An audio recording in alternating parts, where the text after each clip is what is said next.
हाँ तो बच्चों जरा ध्यान दीजिए सभी लोग।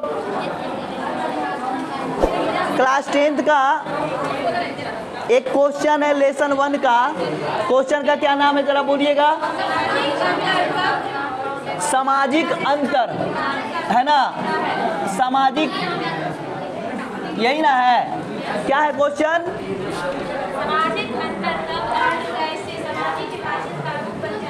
सामाजिक अंतर, यही ना। सामाजिक अंतर कब और कैसे सामाजिक विभाजन, सामाजिक विभाजन, देखो यहां समझो क्वेश्चन क्या है। सामाजिक अंतर कब और कैसे सामाजिक विभाजन का रूप ले लेता है, यही ना है बच्चा सब क्वेश्चन। अब यहाँ थोड़ा सा समझो, अच्छा से समझना सब लोग। और जो होशियार सब होगा वो इस क्वेश्चन के बाद क्वेश्चन नंबर दे दिया होगा नेक्स्ट वाला, वो इस धरती का सबसे जाहिल इंसान होगा। अब सुन लो यहाँ, तुम लोग तो उस श्रेणी में है नहीं, हमको पता है। अब यहाँ देखिए क्वेश्चन है कि सामाजिक विभाजन कब और कैसे सामाजिक अंतर कब और कैसे सामाजिक विभाजन का रूप ले लेता है। अगर बच्चा सब हम लोग देखते हैं तो दो चीज हम लोग को दिखाई पड़ता है, एक सामाजिक अंतर और दूसरा क्या है, सामाजिक विभाजन। बच्चा सब ये सामाजिक अंतर है और ये क्या है, सामाजिक विभाजन है। दोनों में अंतर है कि नहीं है, दोनों एक है कि दोनों में अंतर है, ये तो क्लियर है बच्चा सब कि सामाजिक अंतर है ना और सामाजिक विभाजन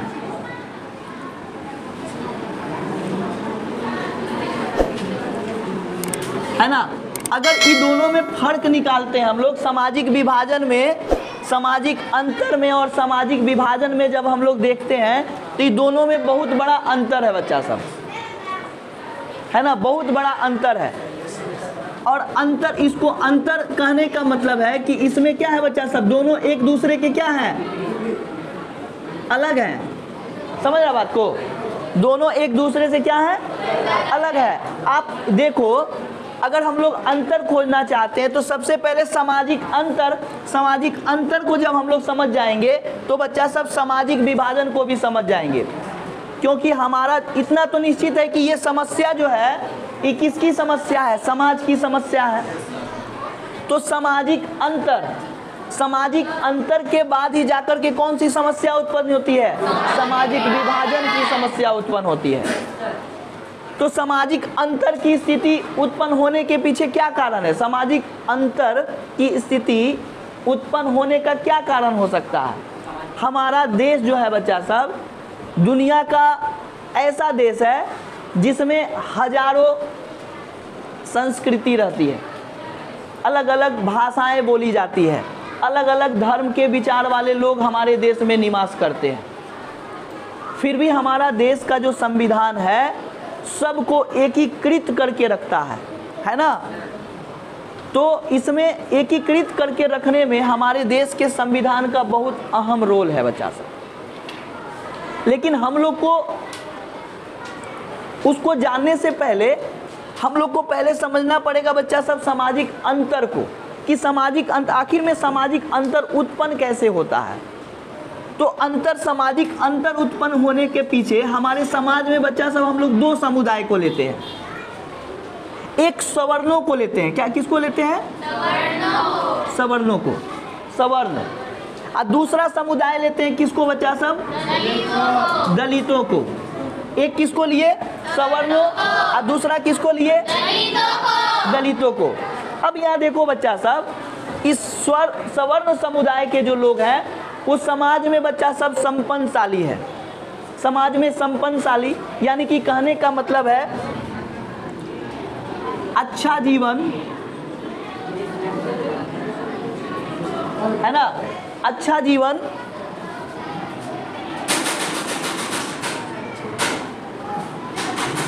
व्यतीत करने वाला,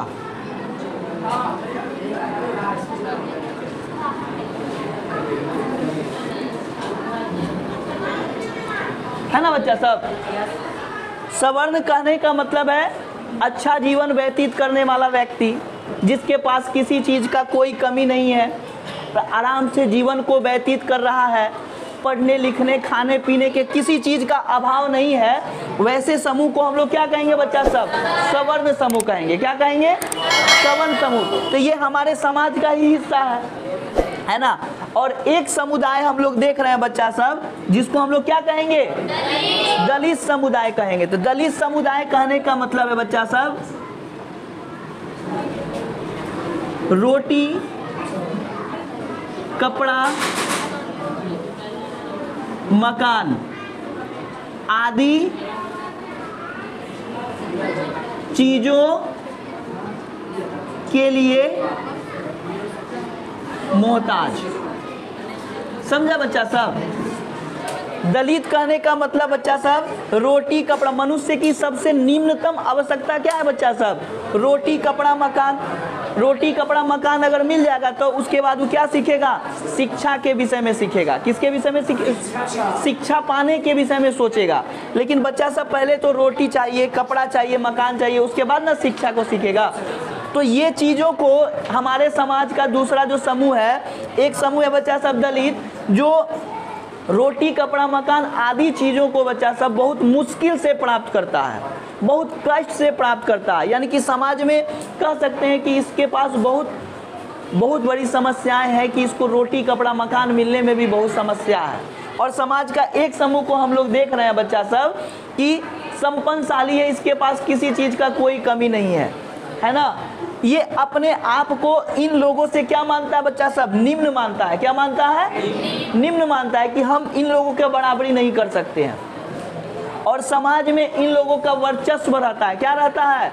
वर्चस्व। अब आप बताइए कि समाज में, हमारे समाज में शक्तिशाली दोनों में कौन होगा? सवर्ण न होगा। निर्धन गरीब अछूत दयावान, निर्धन कहेंगे या फिर इसी को श्रेणी में अछूत भी कह सकते हैं। असंपन्नशाली लोगों के समूह कौन से होंगे? दलित लोग होंगे। शिक्षा भी बड़ा मुश्किल से प्राप्त कर रहा है लोग, ये दलितों का समूह। तो ये लोग इन समूहों से अपने आप को क्या मानते हैं? अलग मानते हैं, है ना। ये लोग अपनी स्थिति को समाज में बहुत कमज़ोर आंकते हैं। तो बच्चा सब इन लोगों को ऐसा लगेगा कि नहीं, हम लोग इन लोगों की बराबरी नहीं कर सकते हैं, और ये लोग भी सोचते हैं कि हम उन लोगों के बराबरी नहीं कर सकते हैं। तो इस तरह से समाज में बच्चा सब इन लोगों का समुदाय एक अलग तरीके से बन जाता है, और इन लोगों का समुदाय बच्चा सब एक अलग तरीके से बन जाता है। इस तरह से बच्चा सब यही सामाजिक अंतर आगे जाकर के यही किसका रूप ले लेता है? सामाजिक विभाजन का रूप ले लेता है। यही चीज़ क्या करके बन जाता है बच्चा सब? सामाजिक विभाजन का रूप बन जाता है। तो समाज से उत्पन्न हुआ अंतर आगे जाकर के दलित समुदाय का लोग बोलेगा कि हम अपना क्षेत्र को अलग बना लेते हैं, हमको अलग राज्य दे दो, है ना, हमको अलग राज्य दे दो, हमको अलग जिला दे दो। दलितों का एक अलग जिला हो जाएगा, दलितों का एक अलग राज्य हो जाएगा। फिर स्वर्ण भी कहेगा हमारा एक अलग राज्य दे दो, हमको एक अलग देश दे दो बच्चा सब। तो यही सामाजिक विभाजन जाकर के आगे में क्या बन जाता है? सामाजिक विभाजन का रूप ले लेता है। जो क्वेश्चन आप लोग लिखे हैं उसके नीचे इस तरह से डायग्राम बनाइए। इसको मत लिखिएगा, इसको अगर लिखिएगा तो ज़्यादा अच्छा से समझ में आएगा, है ना। इसको ठीक है ना। हाँ, ऊपर वाला नहीं लिखिएगा, इसको लिख लीजिए, ठीक है ना। लिखिए। देखो क्वेश्चन है बच्चा सब क्या? 70 के दशक। क्वेश्चन क्या है? मोहम्मद कीजिए, क्वेश्चन क्या है? 70 के दशक से आधुनिक दशक के बीच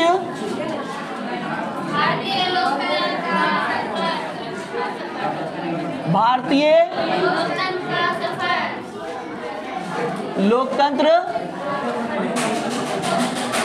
का सफर। है ना, क्या है? सामाजिक न्याय के संदर्भ में, सामाजिक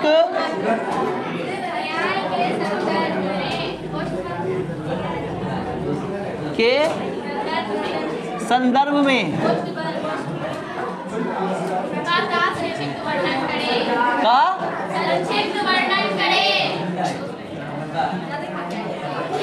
संक्षिप्त वर्णन करें।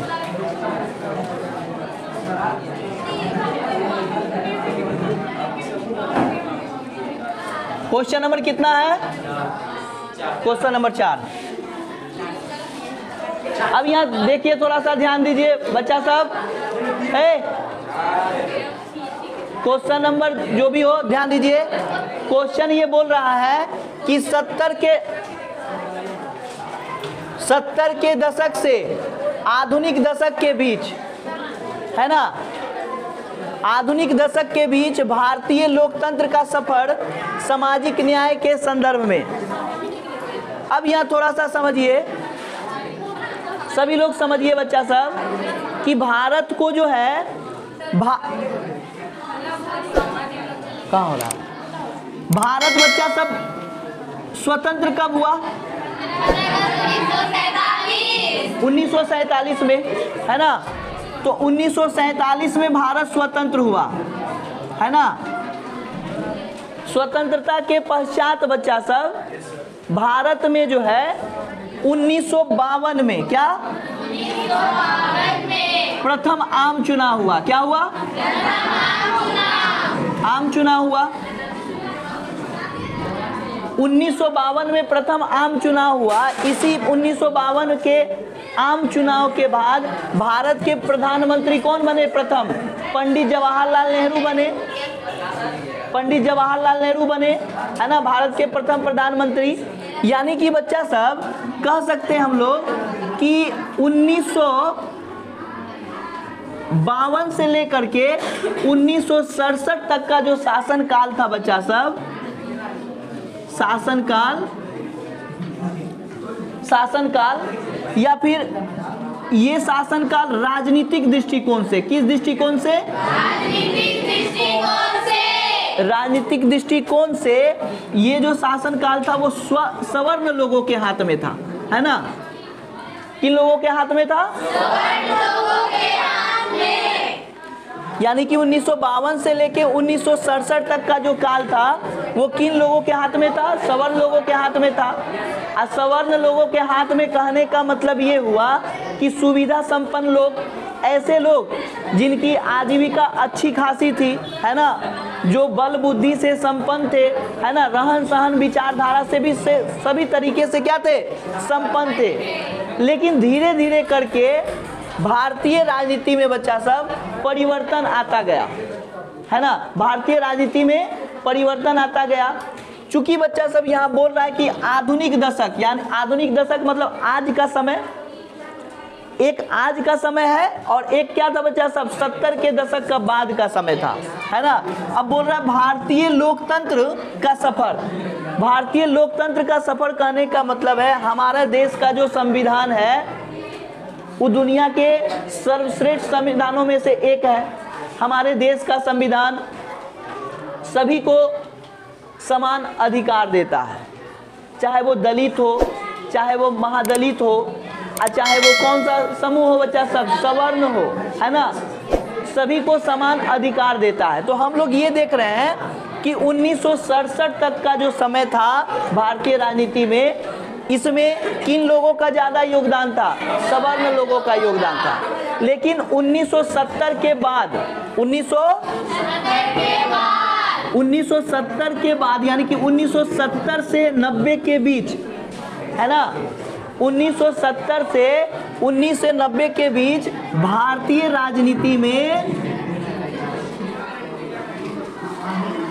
राजनीति में बच्चा सब किसका योगदान बढ़ने लगा? पिछड़े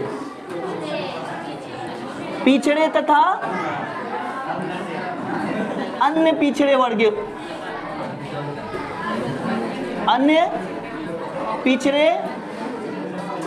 वर्गों, समझ में आया बात को? यानी कि 1970 से लेकर 1990 में भारतीय राजनीति में अब आगे कौन समूह आने लगा? पिछड़े तथा अन्य पिछड़े वर्ग आने लगे।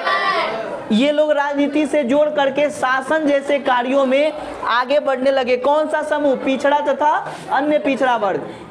तो समाज में बच्चा सब स्वर्ण तो संपन्नशाली थे, राजनीति से शुरू से जुड़े हुए थे। अब 1970 से 90 के दशक में भारतीय राजनीति में पिछड़े तथा अन्य पिछड़े वर्ग भी जुड़ गए। अब बारी था बच्चा सब किसका? दलितों का और महादलितों का। लेकिन उस समय भारतीय जो राज्य थे, खास करके हम लोग बिहार के विशेष संदर्भ में देखते हैं कि 1990 के बाद, कब के बाद? 1990 के बाद बिहार में बच्चा सब देख रहे हैं कि दलित, कौन? दलित तथा महादलित, दलित 1990 के बाद बिहार में दलित तथा महादलित भी राजनीति से जुड़ने लगे, है ना? किससे जुड़ने लगे? राजनीति से जुड़ने लगे, है ना? जिसके कारण और समाज में जो है जो द्वंद्व था, जो आपसी मतभेद था बच्चा सब स्वर्णों के बीच, है ना, पिछड़े तथा अन्य पिछड़े वर्गों के बीच, तथा जो है दलित महादलितों से सब समूह मिल करके किससे जुड़ने लगा? राजनीति से जुड़ने लगा। और अपने अपने स्तर से जो है बिहार को और अपने अपने स्तर से देश में जो है मतभेदों को दूर करने का काम होने लगा। अर्थात हम लोग यह कह सकते हैं कि 70 के दशक से आधुनिक दशक के बीच भारतीय लोकतंत्र का जो सफर है वो बहुत अच्छा रहा है। और इस तरह से अच्छा रहा है क्योंकि सभी वर्गों के बीच मतभेद को दूर करने का काम हमारी लोकतंत्र ने किया। अतः हम लोग यह कह सकते हैं कि चाहे वो सामाजिक न्याय के दृष्टिकोण से हो और चाहे वो किसी भी दृष्टिकोण से हो, हमारे देश का संविधान जो है वो, हमारे देश का जो संविधान है वो विभिन्न स्थितियों से जो है सभी वर्गों को मजबूती प्रदान करने का काम किया है ना? रहने देते हैं इतना ही। अगले क्लास में हम लोग इससे आगे फिर जानेंगे।